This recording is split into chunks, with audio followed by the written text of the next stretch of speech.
খুবই স্পর্শকাতর একটি ঘটনা যা ইতিমধ্যে আমাদের দেশে ঘটে গেছে। দর্শক, আসলে দেশের বর্তমান এরকম সংকটকালে আমরা যারা সাধারণ পাবলিক আছি তাদের একমাত্র ভরসা হচ্ছে সেনাবাহিনী। যতগুলো আইন শৃঙ্খলা বাহিনী আছে তার মধ্যে সাধারণ পাবলিকের একমাত্র ভরসার পথ হচ্ছে সেনাবাহিনী। তো সেই সেনাবাহিনীর দুইজন সদস্য ইতিমধ্যেই গ্রেপ্তার হয়েছে আমাদের দেশে।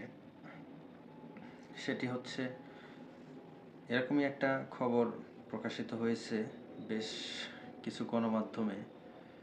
বনানীতে ডাকাতির প্রস্তুতির সময় 2 সেনা সদস্য সহ গ্রেপ্তার 4। এটি খুবই দুঃখজনক একটি ঘটনা।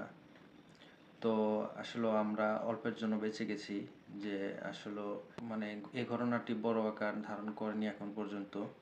তো দর্শক, আসলে এই বিষয়টি আজকে একটু আপনাদের মাঝে বিস্তারিত আলোচনা করার চেষ্টা করব।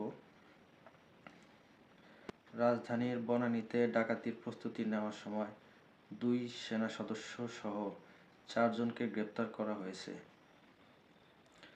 গত 21 জানুয়ারি আপনার রাতে মগবাজার এলাকায় ডাকাতি করার জন্য একটি দল বনানী এলাকায় প্রস্তুতি নেওয়ার সময় তাদের গ্রেপ্তার করা হয়। তো একটা বিষয় খুবই ভালো লাগছে, সেটি হচ্ছে যে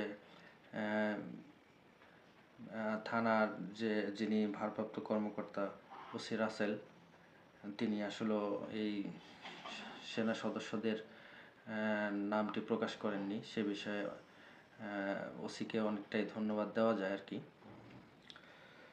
তো বনানীর থানার ভারপ্রাপ্ত কর্মকর্তা ওসি রাসেল সরোয়ার বলেন, গতকাল রাতে 17 নম্বর সড়কের স্টার কাবাবের সামনে তারা ডাকাতি প্রস্তুতি নিচ্ছিলেন। সেখানে এ সময় উপস্থিত থাকা আরও 2 সেনা সদস্য সহ 3 জন পালিয়ে গেছেন। গ্রেপ্তার 2 সেনা সদস্যকে সেনাবাহিনীর কাছে হস্তান্তর করা হয়েছে। অন্য 2 জনকে আদালতে হাজির করে 3 দিনের রিমান্ডে নেওয়া হয়েছে। তবে গ্রেপ্তার ব্যক্তিদের নাম জানাননি ওসি। তো আসলে আমরা যারা সাধারণ পাবলিক আছি এদের শেষ ভরসা হচ্ছে সেনাবাহিনী। দেশের প্রত্যেকটা জায়গায় তারা ছড়িয়ে ছিটিয়ে আছে। এই মুহূর্তে যদি তাদের বিরুদ্ধে এরকম একটা অভিযোগ উঠে আসে তাহলে খুবই দুঃখজনক একটি ঘটনা।